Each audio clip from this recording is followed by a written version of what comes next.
Hello বন্ধুরা, চলে এলাম চায়না রান্নাঘরে। আজকের আমি বানাচ্ছি ডিম পাতুরি। তার জন্য আমি ডিম সিদ্ধ করে দুফালি করে করে নিয়েছি যে।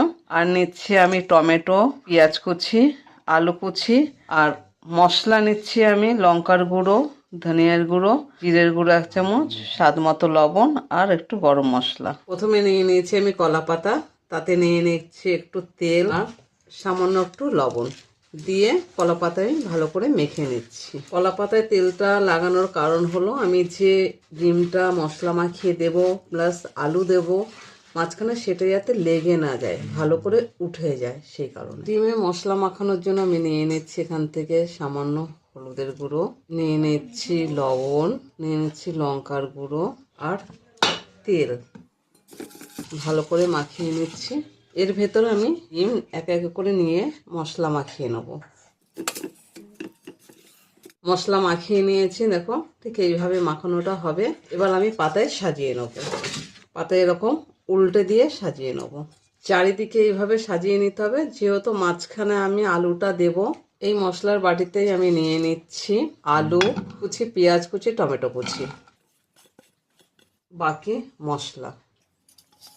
এর ভেতরে একটু সর্ষের তেল দিয়ে দিচ্ছি। ভালো করে মাখিয়ে নেব। ভালো করে আলুটা মাখা হয়ে গেছে।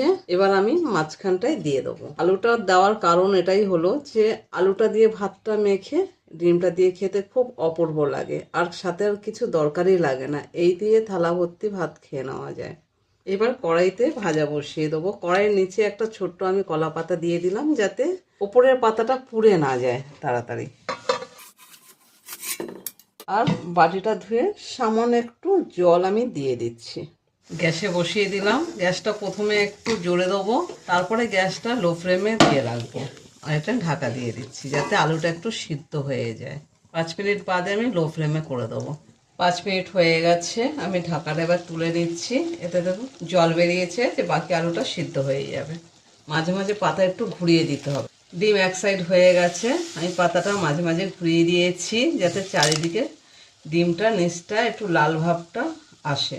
এক সাইড হয়ে গেছে, এবার আমি তুলে নিচ্ছি একটা প্লেটে। এর ওপরে আমি আর একটা পাতা দিয়ে দেবো। একটা থালা এরকম চাপা দিয়ে আমি একে উল্টে নেব।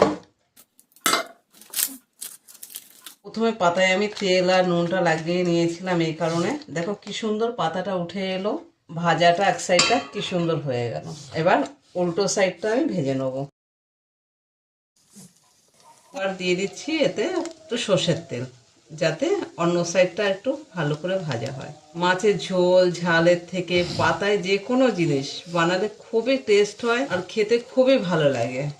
ডিম ভাজা হয়ে গেছে, এটা আমি তুলে নিচ্ছি। খুব সুন্দর হয়েছে। তোমরা অবশ্যই বাড়িতে বানিয়ে একবার খাবে। যদি ভালো লাগে আমাকে কমেন্টে জানিও, আর আমার চ্যানেলটিকে সাবস্ক্রাইব করে লাইক শেয়ার করে দিও।